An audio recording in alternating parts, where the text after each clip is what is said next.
राधे राधे कृष्ण कन्हैया, गोपाल प्यारो मुरली बजैया। जय श्री राधे।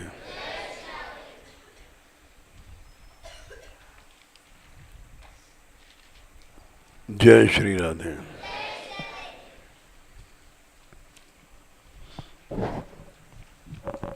प्रसंग चल रहा है भक्ति ही एकमात्र एक धन है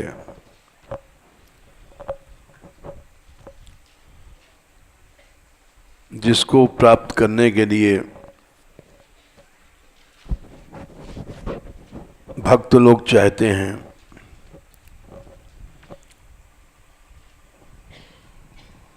और संसार में जितनी प्राप्तियां हैं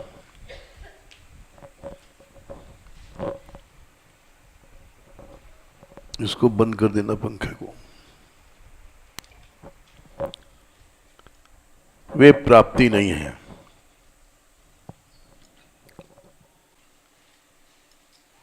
यदि अन्य सभी कामनाएं इच्छाएं खत्म हो जाएं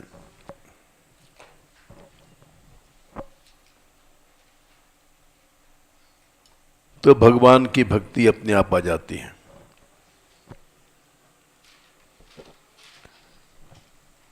भक्ति दरवाजा खटखटाएगी कि खोलो किवाड़, हम आ गई हैं।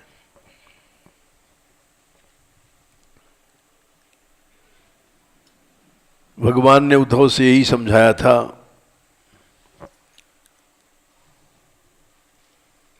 कि जो भक्ति अत्यंत दुर्लभ है उस भक्ति को हम लोग छोटे छोटे पैसा, धेला, नोट, बंडल, ये सब गलने वाली चीजें हैं, इनमें बेच देते हैं, भोग में बेच देते हैं, मलमूत्र में बेच देते हैं।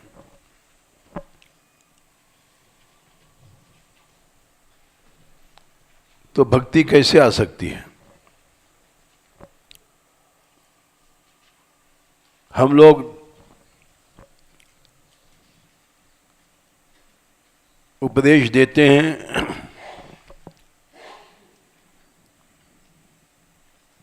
और वो थोथा उपदेश रहता है।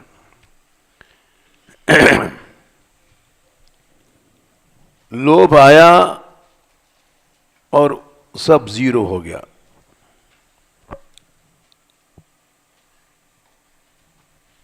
थोड़ा सा लोभ आया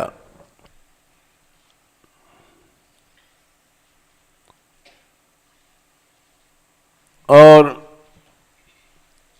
विप्रैर भागवती वार्ता गेहे गेहे जने जने, बोले जगह जगह भागवत हो रही है, जगह जगह कथा हो रही है। गेहे गेहे घर घर में हो रही है।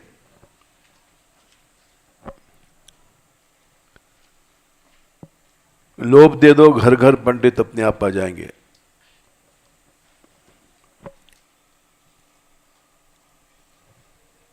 कारिता कर्ण लोभेन, लेकिन लोभ आ गया, कथा सारस ततोगत,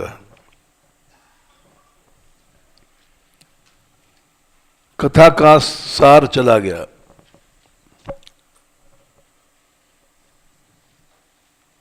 कथा में वक्ता श्रोता दो पक्ष होता है। एक कथा कहने वाला, एक सुनने वाला।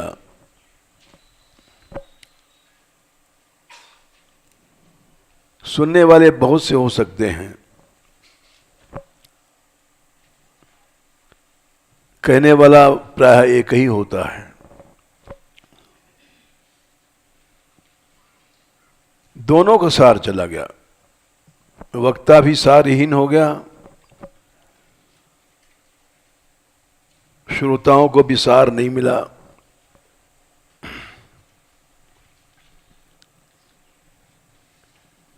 क्योंकि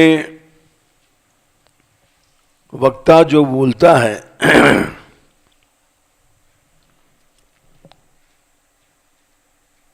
उस बोलने में उसकी भाव शक्ति छिपी रहती है।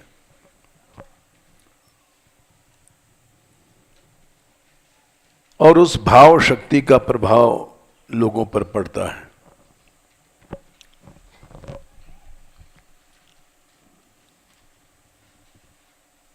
इसी बात को पृथु जी ने कहा है, स उत्तम श्लोक महन मुखच्युतो भवत पदाम्भूरु कणानिला सुधा कणानिला है 4:20-25 स्मृतिम पुनर्विस्मृति तत्व वर्तमानाम कुयोगी नामनो वितरत्य लंबरई।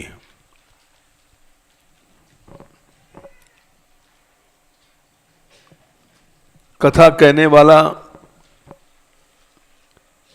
उत्तम श्लोक भगवान का भक्त अगर है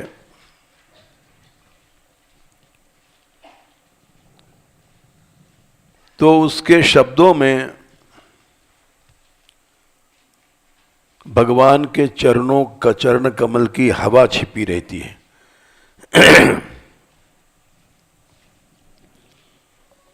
स उत्तम श्लोक महन मुखच्युतो, उसके मुंह से निकलती है। तो मुंह से निकलती, इसके मतलब क्या मुंह में कोई फैक्ट्री है कि सुगंध की दुर्गंध निकल रही है?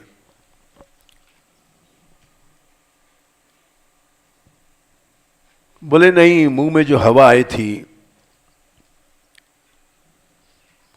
ये वाणियां हैं, भीतर से निकलती हैं। परावाणी, पश्यंती वाणी, मध्यमा, वैखरी, ये 4 वाणियां बताई गई हैं।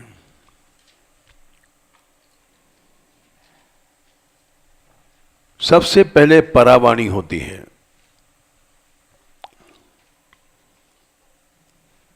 वो चलती हैं तब पश्यंती बनती है। फिर वो चलती ऊपर की ओर, मध्यमा बनती है और ऊपर आकर के वैखरी बन जाती है।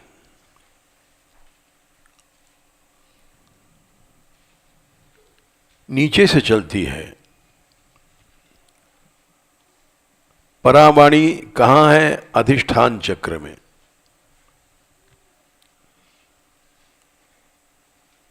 अधिष्ठान चक्र सबसे नीचे है। मूलाधार, अधिष्ठान नीचे हैं।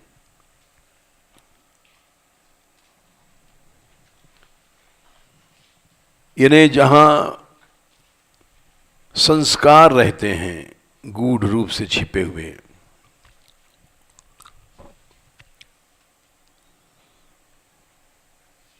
वहां से संस्कारों से प्रेरित भाव चले।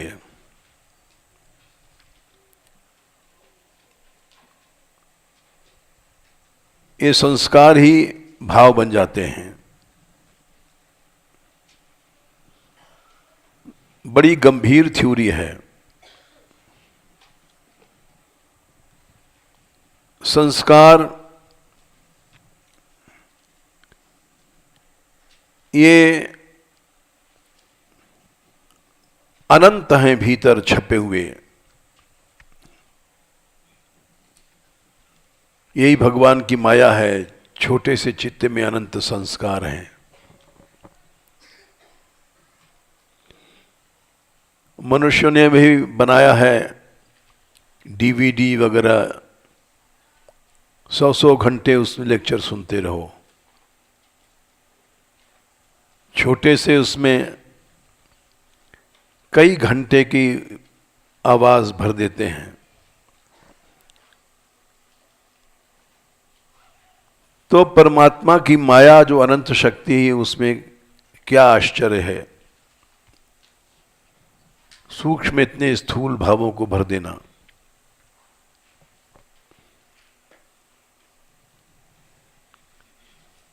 संस्कारों की बेटी है वासना।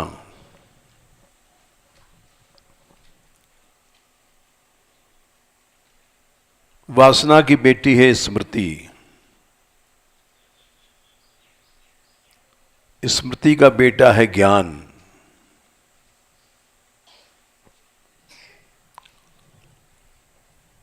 बोलिए समझ में नहीं आया हमारे।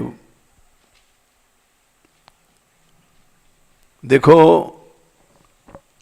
सिनेमा देखा होगा सभी ने। सिनेमा में जो रील होती घूमती है फोटो की, उस रील के पीछे एक प्रोजेक्टर कह लो या कुछ भी कह लो वो होता है। वो रोशनी फेंकता है और सामने पर्दे पर उसकी किरणें जाती हैं और वो जो रील है उसका विशाल रूप आता है। सिनेमा में हमने देखा है रेल जा रही है, हवाई जहाज उड़ रहा है, समुद्र आ रहा है, ये सब सामने आते हैं और जनता समझती है वाह भाई समुद्र आ गया, ये हवाई जहाज आ गया। आया वाया कुछ नहीं, वो केवल एक आभास था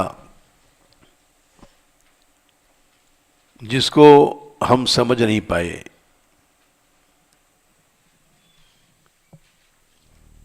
वो जो प्रोजेक्टर ने लाइट फेंकी और चित्र बने पर्दों पे, वो चित्र सब मिथ्या थे। न वहां समुद्र है, न हवाई जहाज है, न ट्रेन है, लेकिन दिखाई पड़ रहा है सब समुद्र मर रहा है, ये एयर क्रैश होगा, ये हवाई जहाज उड़ा, आकाश में उड़ा, ये सब सामने आ रहे हैं और हम देखने वाले समझ रहे हैं सब सच है। यही माया है भगवान की।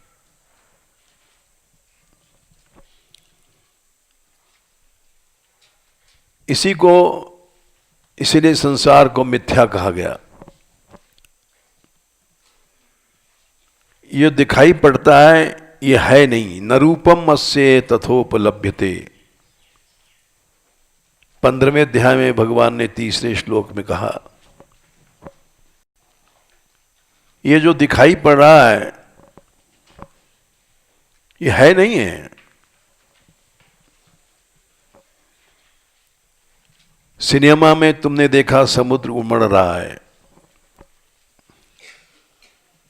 ट्रेन चली आ रही है और ट्रेन से कोई आदमी कूदा, ये सब एक चित्र है, दिखाया गया, धोखा है भाई कुछ नहीं। बहुत साल पुरानी बातें हैं। एक फिल्म बनी थी और उस समय हम लोग छोटे छोटे थे,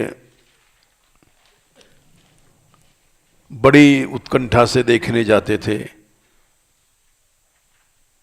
कि उसमें उड़न खटोला पर उड़ रही है कोई। अब सिनेमा में हम देख रहे हैं उड़न खटोला उड़ बैठी है, उड़ रही है, न वहां उड़न खटोला है न कोई बैठी है। ये चित्र ऐसा बना दिया है कि उसमें हम समझ रहे हैं। और उसके गाने बड़े हिट हुए थे, उड़न खटोले पे उड़ जाऊं पर तेरे हाथ ना आऊं, दूर दूर से करूं इशारे और तुझको तरसाऊं, चंदा की खिड़की से झांकूं। ये पूरा गाना याद था बचपन में, क्योंकि वो ऐसा बना दिया था कि उड़न खटोले पर बैठी हुई है और वहां से बुला रही है। न वहां कोई प्रेमी है, न उड़न खटोला है, सब धोखा है। और देखने वाले झूम रहे हैं, वाह क्या म्यूजिक है, क्या गाना है, सब धोखा है।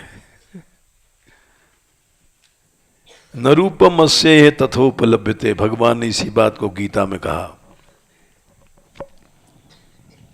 ये जो दिखाई पड़ रहा है ये कुछ है नहीं सही, ये इल्यूजन है। और इस धोखे में हम सब लोग मर रहे हैं, दिन रात मर रहे हैं। झूठे कहते हैं मरने के बाद राम नाम सत्य है, लेकिन जीते जी कहते नहीं, राम नाम सत्य नहीं, पैसा सत्य है, नोट सत्य है, भोग सत्य है। ये तो जब मरेंगे जब कहेंगे लोग राम नाम सत्य है। सत्य तो पैसा है, सत्य नोट है, सत्य है ये माया जिसको हम देख रहे हैं।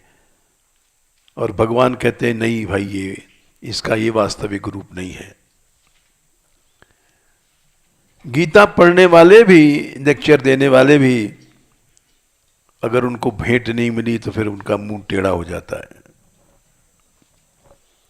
बोले आप तो कह रहे सब संसार मिथ्या है। अरे भाई कहने की बात और होती है, करने की बात अलग होती है। एक पंडित जी ने अपने भाषण में कहा, कथा में, कि बैंगन अच्छी चीज नहीं है, बैंगन नहीं खाना चाहिए। वहीं उनकी पंडितानी भी सुन रही थी कथा। रोज पंडित जी बैंगन का भुर्ता खाते थे। उस दिन बैंगन का भुर्ता नहीं बनाया, भाजा कहते हैं जिसको। तो पंडित जी बिगड़ गए, अरे तेने आज भाजा नहीं बनाया? बोले आपने कथा में कहा था बैंगन नहीं खाना चाहिए।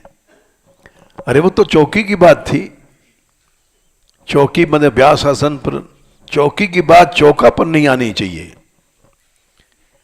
चौकी की बात अलग है, चौका मतलब रसोइयां अलग है। तो हर कथावाचक चौकी की बात चौका पर नहीं लाता है, क्रिया में कुछ नहीं करता है। क्रिया में वही रहेगा, संसार सत्य है, पैसा सत्य है, भोग सत्य है। सवेरे सवेरे पंडित जी को अगर अच्छा कलेऊ नहीं आया तो कहो कथा ही बंद कर दें। कुछ नहीं इंतजाम, यहां व्यवस्था ठीक नहीं है। रुकने की व्यवस्था गड़बड़ हो गई, मान लो कोई एसी कमरा नहीं मिला तो पंडित जी का मुंह टेढ़ा हो जाता है। क्या इंतजाम, कुछ नहीं है। ये सब होता है। इसके माने हम वही हैं, चौकी की बात चौका पर आनी चाहिए। केवल बोल रहे हैं, क्रिया में नहीं आती है। तो वो जो संस्कार हैं उनसे वासना बनती है। जैसे प्रोजेक्टर से रिफ्लेक्शन हुआ लाइट का और पर्दे पर चित्र बना, तो संस्कारों से वासना, वासना क्या है? स्मृति का हेतु ही वासना है। याद दिला देती, परसों लड्डू खाया था, बड़ा मीठा था।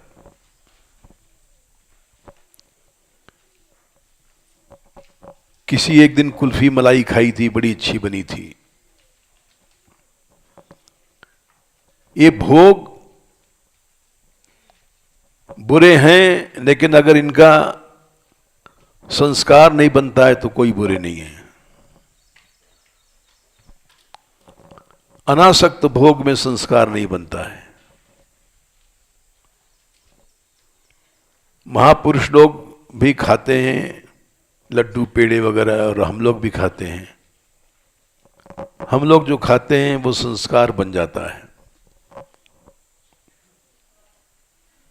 क्योंकि आसक्ति के साथ खाते हैं। आसक्ति मतलब मनोयोग। वाह, बहुत बढ़िया लड्डू बनाया है। मनोयोग के साथ खाया लड्डू, संस्कार बन गया।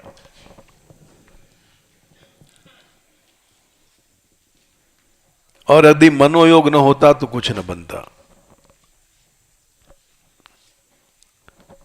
मनुष्य आसक्ति को छोड़ करके चले तो भगवान को मिल जाएगा। असक्तो याचरण कर्म परमाप्नोति पुरुषः। भगवान ने गीता में 3 अध्याय में शायद 19वां श्लोक है। असक्त हो गया, आसक्ति नहीं है तो परम आपनो है। देखें,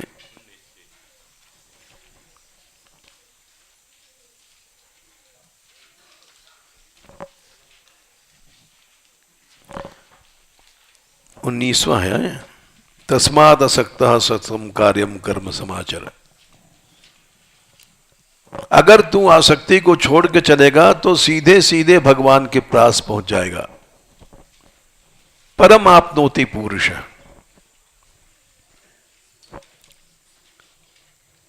लेकिन हम लोग क्या करते हैं, एक्टिंग करते हैं कि हमारी आसक्ति नहीं है और मन में रहती है।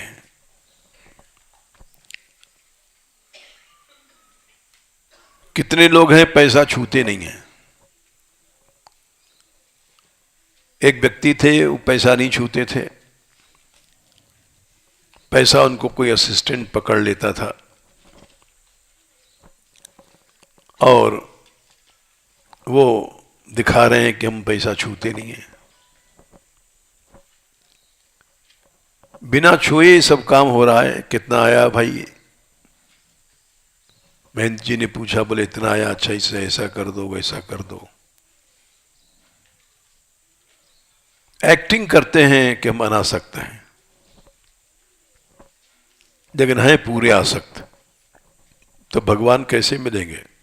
हम भगवान को तो नहीं ठग सकते।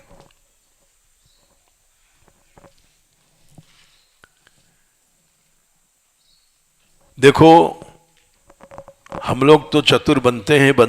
बंदर भी बड़ा चतुर होता है, एक्टिंग करता है। भोजन करने बैठ जाओ, दूर आके बैठ जाएगा और पीठ कर लेगा तुम्हारी तरफ कि जैसे इसको पता नहीं भोजन खाओ मतलब नहीं है। और ऐसे ऐसे करके वो किनारे से आंखों से देखता रहता है कि कितना खाया है, कितना बाकी है। और फिर एकदम से देखा, नजर उधर है, एकदम से आया और सब माल ले गया, सब को सब।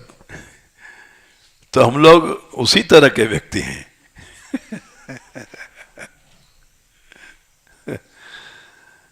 कथा में कोई अच्छा सेठ आया, देख लिया भाई हाँ मोटा आसामी है, तो उधर देखेंगे भी नहीं और कथा बड़े जोर से अपनी आवाज बदल के कहने लग जाते हैं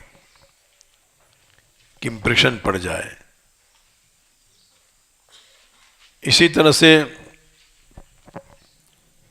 स्त्रियों के बैठने के बाद ही पंडित जी की वाणी बदल जाती है, टोन बदल जाती है, ओवर एक्टिंग शुरू हो जाती है। और ये सब क्या है?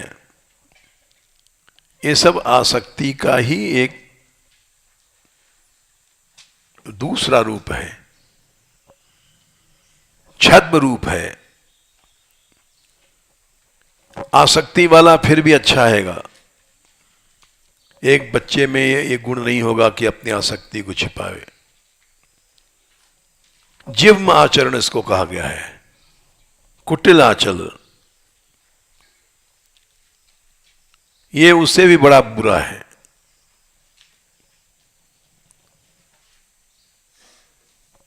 खैर, तो जिस संस्कार से स्मृति पैदा होती है, जिस संस्कार को वासना कहते हैं, जो स्मृति को पैदा करता है, संस्कार तो अनंत हैं, लेकिन जो रील प्रोजेक्टर के लाइट के सामने आ गई और स्मृति पैदा कर रही है कि समुद्र है, ये हवाई जहाज है, वो वासना बन गई। संस्कारों से वासना बनी,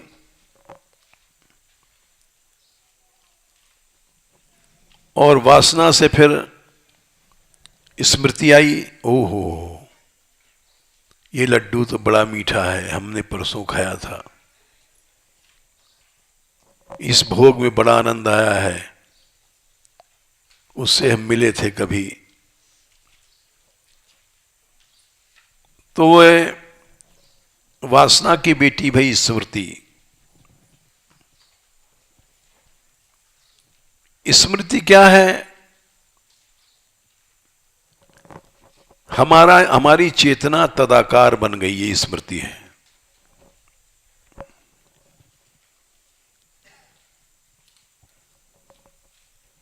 चेतना का माईकरण ही स्मृति है। अच्छा, तुम हमसे मिले थे वहां, वो स्थान, वो जगह सब याद आ गई, इसको स्मृति कहते हैं। अच्छा, हमने तुमको वहां लखनऊ में देखा था, स्टेशन पर तुम वही थे, हाँ। स्मृति एक ऐसी चेतना की स्पिरिट है, लाइट है, जैसे टॉर्च लेकर के जाओ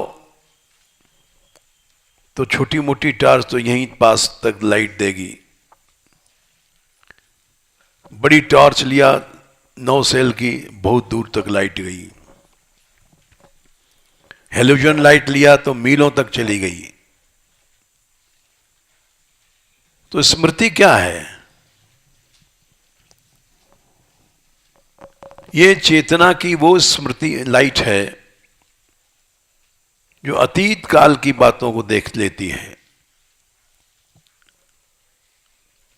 उसको स्मृति कहते हैं। स्मृति में राग द्वेष छिपा रहता है। अरे तुम वही हो, तुमने हमको गाली दिया था, तुम वही हो, तुमने हमको सहायता दिया था, ये अच्छे आदमी हैं, इन्होंने गाली दिया था, ये खराब आदमी हैं। स्मृति में राग द्वेष छिपा रहता है, और वही माया है।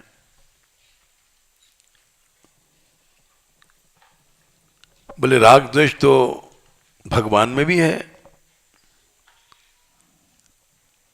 भगवान माखन चुराते हैं क्योंकि माखन में राग है, और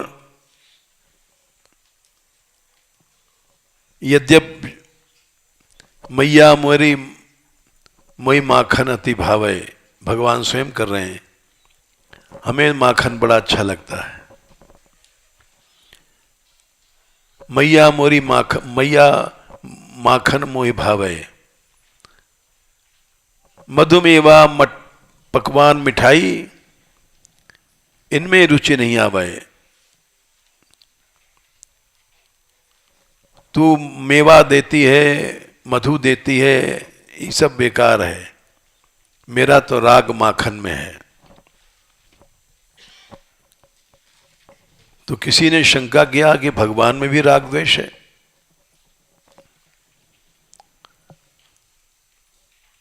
ब्रज युवती एक पाछे ठाड़ी, सुनत श्याम की बात।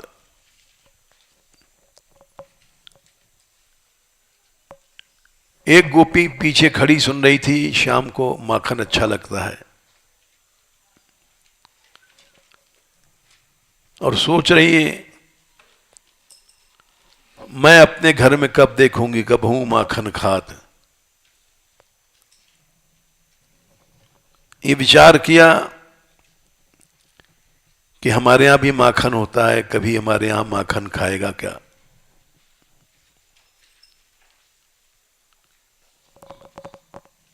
और जब घर पहुंची तो देखा वहां कृष्ण मौजूद थे। सूर श्याम प्रभु अंतर्यामी, ग्वालिन मन की जानी।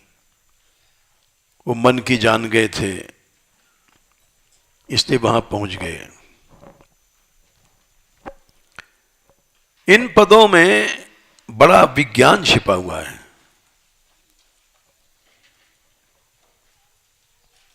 यानी भगवान ने माखन में राग उत्पन्न किया। क्यों किया? सूर श्याम प्रभु अंतर्यामी, ग्वालिन मन की जानी।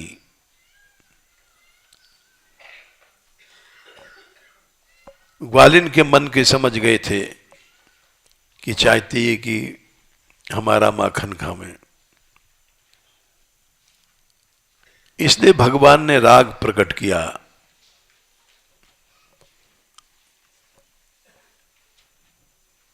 वैसे भगवान में राग नहीं है, लेकिन भक्तों के लिए उन्होंने प्रकट किया।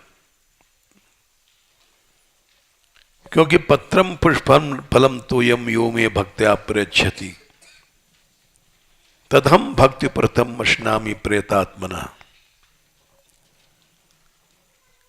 एक पत्ता दे दो, एक फूल दे दो, एक फल दे दो, जूठा हो भले ही। शबरी में जूठा फल दे दिया था।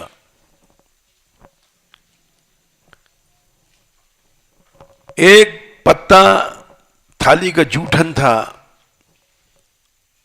जो भगवान ने खाया था। दुर्वासा जब गए थे द्रौपदी के यहां जंगल में 10,000 शिष्यों को लेकर के, तो उस समय घबरा गई द्रौपदी कि 10,000 एक पूरी बटालियन है, इसको मैं कहां से खिलाऊंगी। और दुर्वासा ने इसीलिए वहां से कौरवों को वरदान दिया था कि हम भोजन करने जाएंगे। दुर्योधन ने बड़ी सेवा किया था। टैक्ट टेक्निक थी कि ऋषि शाप दे दे, छल था। दुर्वासा जी महीनों वहां रहे 10,000 शिष्यों के लेकर, और बड़ी सेवा किया दुर्योधन ने। दिन रात लगा के एक कर दिया। जैसे हम कहीं जाके रुकते हैं तो रुकने वाला समझता है एसी कमरा है कि नहीं है, हाँ भाई एसी है, अच्छा गर्म पानी का उसमें है कि नहीं। कुछ लोग आके रुकते हैं यहाँ और गर्म पानी नहीं होता है तो फिर नाराज हो जाते हैं, तो उनको गर्म पानी का साधन रखा जाता है। रुकने वाला चाहता है कि हम एसी हो और गर्म पानी हो, ठंडा हो। जैसे कल्प वृक्ष के नीचे रुकने वाला जो चाहे आ जाता है, वैसे ही हम लोग चाहते हैं। तो इस तरह से सेवा किया उसने महीनों। दुर्वासा जी प्रसन्न हो गए, बोले मांगो। बोले महाराज आप तो बड़े दयालु हैं, हमारे यहाँ आपने अतिथि रूप से कृपा करके पधारे, तो आप पांडवों को भी कल्याण करो। बोले अच्छा। दुर्वासा बड़े प्रसन्न भय कि वाह भाई, कहते थे दुर्योधन बड़ा गंदा है, दुर्योधन तो बड़ा कृपा करता है सब पे। पांडवों का भी कल्याण चाहता है। अच्छा भाई, तुम हमसे मांगो, क्या मांगते हो? महाराज यही है कि आप पांडवों के पास ही पधारें और उनका आतिथ्य सत्कार ग्रहण करें। अच्छा, दिया हमने, जाएंगे। एक बात है महाराज, ऐसे समय मत जाइए कि द्रौपदी भूखी मर जाए। हैं? ये क्या बात है? वो सबको खिला करके फिर खाती है और उसके बाद फिर कुछ नहीं खाती है। तो जब द्रौपदी भोजन कर ले तब आप जाओ। एक सूर्य नारायण ने बटलोई दिया था, भजन के प्रभाव से धौम्य ने मंत्र दिया था। उस बटलोई में ये चमत्कार था कि अगर 10,000 आदमी आ गए तो 10,000 थालियां निकलेंगी, बढ़िया, उसमें लड्डू पेड़ा वगैरह सब सामान के साथ, और सब एक साथ भोजन कर लो।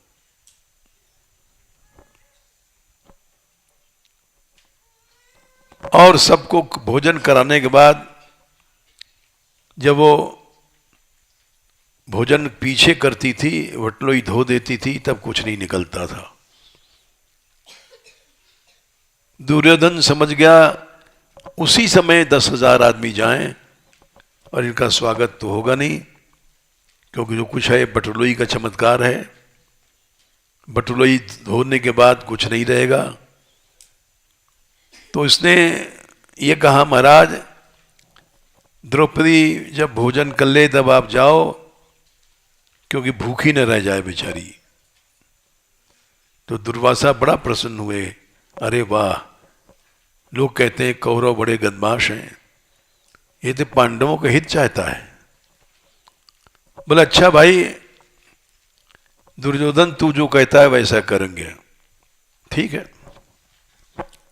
अब पूरी 10,000 की बटालियन चल पड़ी, मार्च। अब वहां पहुंचे तो एक सरोवर पर दूर रुक गए दुर्वासा और शिष्यों से कहा कि देखो तुम पता लगाओ द्रौपदी भोजन कब करती है, उसके बाद हम चलेंगे। ठीक है, साधु लोग तो अपने व्यापी होते हैं, चाहे जहां जिस घर में चले जाएं, जब जहां चले जाएं।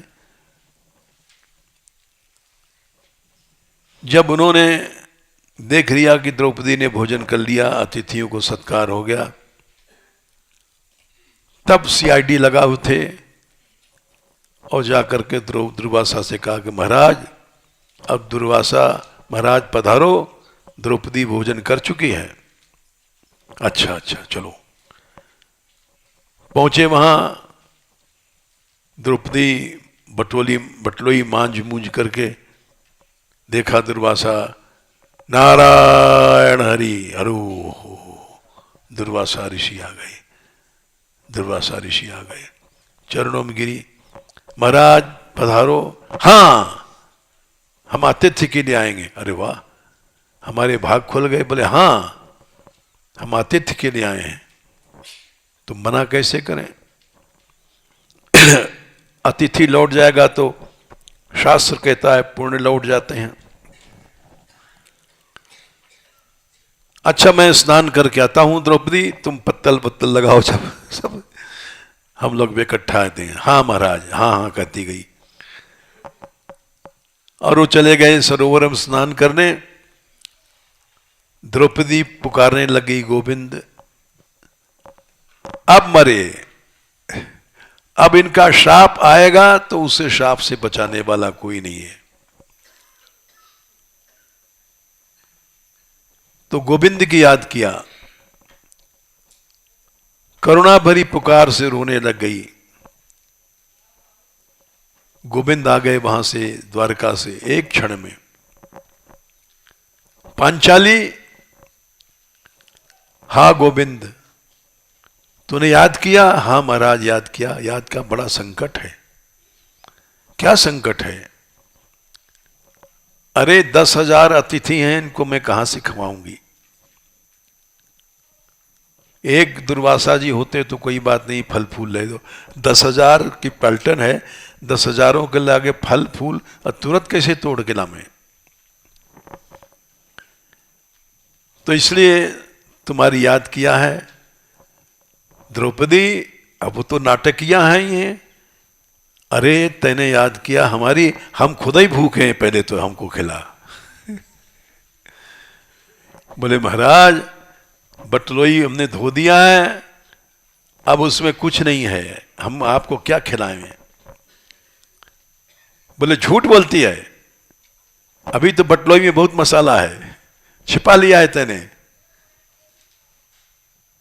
ये तो चौराग्य गरणम पुरुषम नमामि, एक नंबर के चोर, एक नंबर के झूठा, सबसे ऐसा टॉप का कोई आज तक झूठा और चोर नहीं हुआ।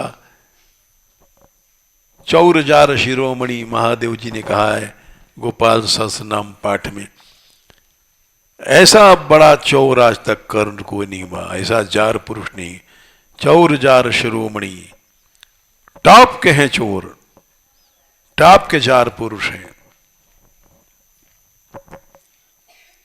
तो बोले हम, तू जानती नहीं मैं चोरों का गुरु हूं, तेरी बटलोई में माल है। बोले नहीं महाराज गोविंद, मैंने अपने हाथ से मांजा अच्छी तरह से, क्योंकि अशुद्धि रह जाएगी तो देवता अगले दिन कुछ नहीं देगा। बोले झूठ बोलती है, लिया बटलोई, उसमें है अभी। वो गई बटलोई लाई, मांझ के रखा था, लेकिन गोविंद की माया उसमें एक साग रह गया था। दिखाया, देख ये है ना एक साग, एक पत्ता। देखा, सोचने लग गई हमने तो खूब चमकाया था, एक पत्ता कहां से रह गया। बोले ये तो एक ही पत्ता में आपका पेट भर जाएगा। बोले अरे पानी पीने के लिए तो काली मिर्च ही बहुत है, एक पत्ता बहुत है। ला, एक पत्ता वो जूठन था, सबका बचा हुआ, सबसे आखिर में द्रौपदी खाती थी, उसके बाद उसने खुद मांजा था। तो जूठन पत्तल में से वो एक पत्ता लिया और उसको मुंह में डाला और बोले ब्रह्मांड तृप्त हो जाए। सारे संसार के जीव, उनका पेट भर गया। और ऐसा भरा कि वो जो 10,000 शिष्य गए थे वहां नहाने, उनकी उल्टी होने की हालत हो गई। और ऊपर के सुर चल रहे हैं, नीचे के भी सुर चल रहे हैं। इस तरह से अब बोले अब तो बड़ा गड़बड़ है भाई, निमंत्रण आया है, हम लोग खाएंगे क्या। क्योंकि ऊर्ध्वम गच्छन्ति डक्कारा अधो गच्छन्ति वायवः, ऊपर से डकार उल्टी आ रही है और नीचे से वायु सरासर निकल रही है। अब ऐसे में भोजन क्या करेंगे।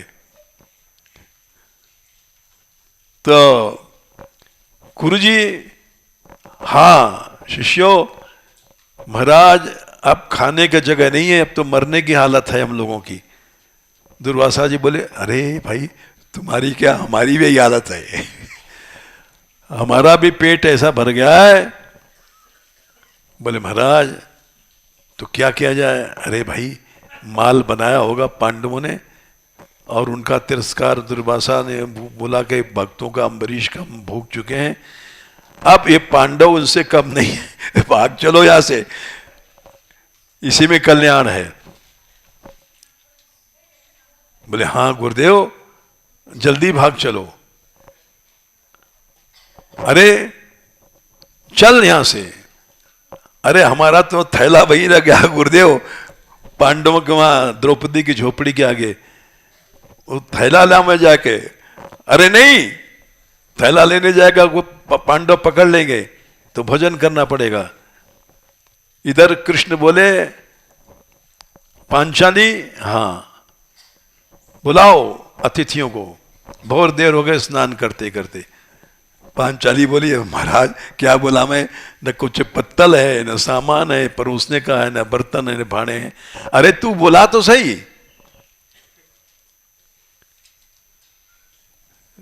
सब बोले, अरे भाई गोविंद की बात मानो, जाओ बुला के लाओ।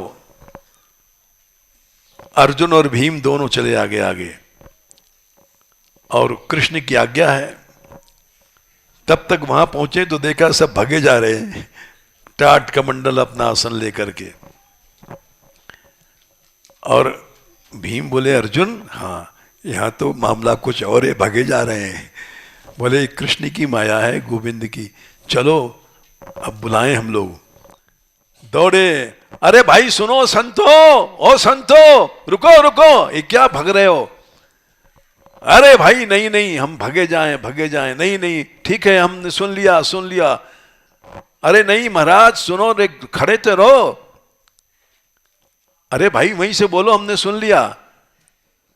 तो भीमसेन समझ गए कोई चक, महाराज हमारा माल वहां बना पड़ा हुआ है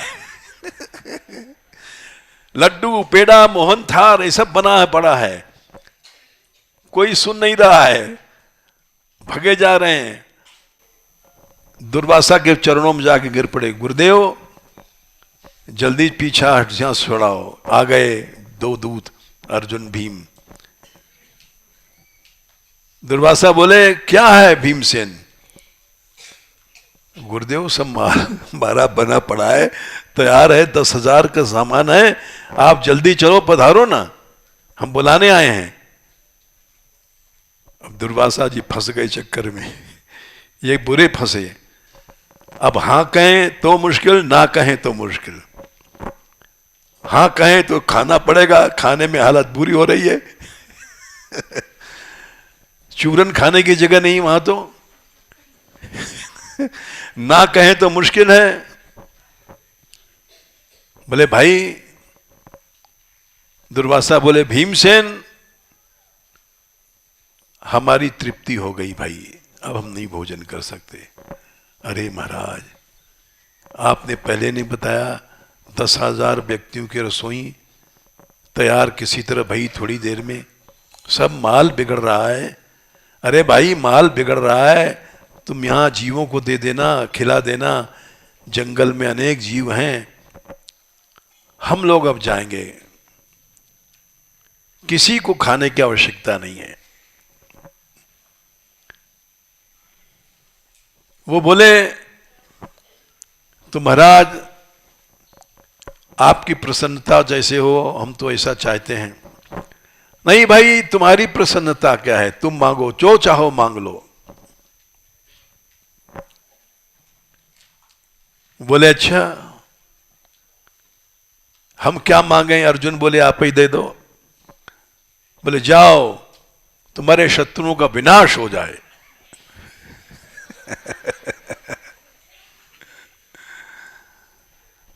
चल के प्रणाम करके चले आए। तो ये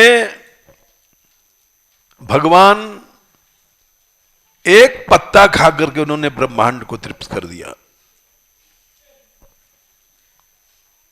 ऐसा भगवान क्या कभी भूखा रहता है जो अनंत जीवों को तृप्ति करता है? लेकिन पत्रम पुष्पम फलम तोयम, पांडवों की भक्ति थी। इस भक्ति के कारण भगवान को भूख लगी और एक पत्ता जूठा बटलोई का लगा हुआ भगवान निकाल करके खा गए। उस पत्ते में कोई स्वाद नहीं था, जूठन तो जूठन होती है। शबरी के बेरों में कोई स्वाद नहीं था कि आम है, लंगड़ा आम है, दशहरी आम है, जंगली बेर थे। स्वाद होता है भक्ति में, भक्त्यो यो में भक्त्या प्रयच्छति। इसलिए सूरदास जी लिखते हैं, इन पदों का अर्थ हम जैसे मूर्ख लोग नहीं समझ सकते। बैठे जाएं तब ही ग्वालिन घर, और सूरदास प्रभु अंतर्यामी ग्वालिन मन की जानी। अंतर्यामी है भगवान।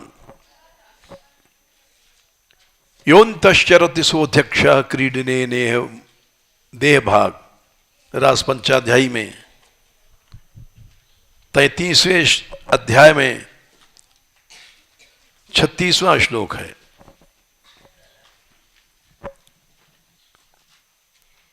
गोपीनाम तत्पतीनाम च सर्वेषाम देहिनाम योन्तश्चरति सोऽध्यक्षः, जो सबके अनंत जीवों का अंतर्यामी है। क्रीड़ा के लिए, खेल खेलने के लिए देह धारण करके लीला कर रहा है। इसलिए सूरदास ने लिखा, सूरदास प्रभु अंतर्यामी, बैठे जाए मथनिया के ढिंग तब महें रही छिपानी। पद के आखिरी कड़ियां हैं कि चोर जाकर के बैठ गया मथनिया के पास चोरी करने के लिए। बैठे जाए मथनिया के ढिंग, तब तक पहुंच गई, नंद भवन से गई थी, देखा कृष्ण आ गए हैं तो छिप गई। छिप इसलिए गई कि इनको चोरी करने दो, चोरी करने का मौका दिया जाए। और जब छिप गई तब वो माखन खाने लग गए। लीला दृष्टि से अब कोई देख नहीं रहा है, मथियां उठा करके अपने पास रख लिया और आराम से धीरे धीरे खाने लग गए। बैठे जाए मथनिया के ढिंग तब मैं रही छिपानी, सूरदास प्रभु अंतर्यामी।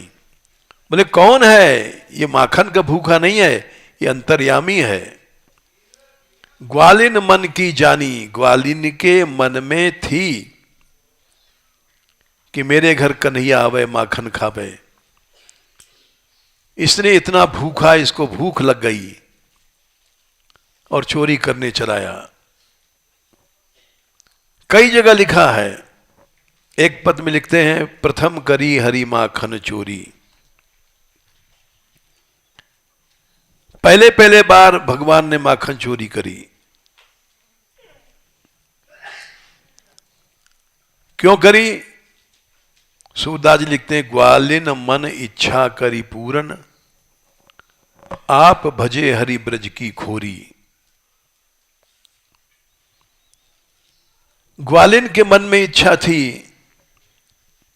कि कृष्ण हमारा माखन खावें, हमारे घर चोरी करें। जो चोरी किया है उन्होंने ग्वालिन के मन की इच्छा की पूर्ति के लिए किया है। कृष्ण चोर नहीं है।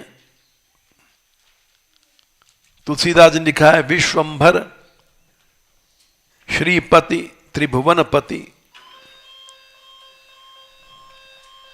वेद विदित यह लीख। वेदों में लिखा है, सारे संसार का भोजन देने वाला, अनंत श्री लक्ष्मी का स्वामी, तीनों लोक का स्वामी। बंद कर दो सब। विश्वंभर श्रीपति त्रिभुवनपति, वेद विदित यह लीख, बलि आगे कछु चली न प्रभुता, भय द्विज मांगी भीख। भीख मांगा वहां पर ब्राह्मण बन करके। भगवान ने छल किया और ब्रजवासी लोग गाते हैं होरियों में, अपनी होरी की साखी में। शुक्राचार्य मना कर रहे हैं, अरे राजा मत दे दान जिमी को, राजा मत दे दान जिमी को। जिमी माने जमीन का दान मत दे। याई ने हरना कुसुमारे, ये कौन है? ये छलिया है।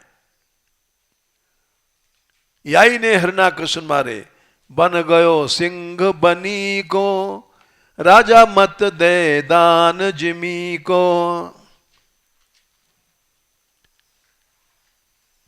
बड़ी लंबी साखी है, वो सावधान करते हैं कि इसको दान मत दे, ये बड़ा छलिया है, लेकिन बलिदान देता है। बलि ने कहा था कि युद्ध में प्राण देने वाले तो बहुत से शूरवीर अब भी संसार में हैं, लेकिन सत्पात्र आ गया और उसको दान देने वाले संसार में नहीं हैं। मैं कैसे लौटा सकता हूं? यदि ये भगवान है तो भगवान के द्वार से लौटाना असंभव है।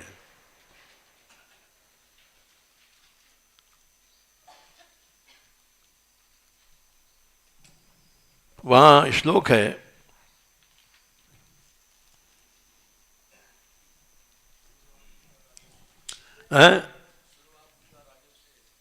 जोर से बोलो। हाँ, सुलभा युधि विप्र से, और यानी वृत्तो तनुत्यज, पीछे नहीं लौटा लेगा शूरवीर, वही प्राण दे देगा, पीछे नहीं लौटेगा। सुलभा युधि विप्रशे युद्धे ये तनुत्यज, न तथा तीर्थ आदयाते श्रद्धया ये धनत्यज। कोई सत्पात्र आ जाए और उसको लौटाला नहीं जाए, ऐसा आदमी दुनिया में नहीं है।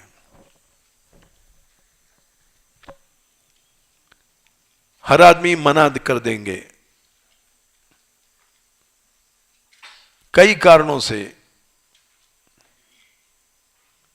जो भी हो तो मैं तो उसको दान दूंगा, नहीं माना, दिया तो वो दान प्रभु ने जो वहां पर लिया, गोसाई जी कह रहे हैं, विश्वंभर श्रीपति त्रिभुवन पति वेद विदित यह लीख, बलि आगे कछु चली न प्रभुता, वह द्विज मांगी भीख। भीख मांगी ब्राह्मण बन करके। बोले क्यों मांगी? सारे विश्व को भोजन देने वाला अनंत लक्ष्मी के स्वामी त्रिभुवनपति भीख क्यों मांग रहा है? बोले पहली लाइन में उत्तर दिया है, ऐसे हरि करत दास सो प्रीति। यही भगवान का प्रेम है अपने दासों से। भगवान माखन खाते हैं, क्यों खाते हैं? गोपियों की इच्छा पूर्ति करने के लिए, लीला दृष्टि से। इसलिए जो भक्ति है, प्रसंग रह गया, कल होगा।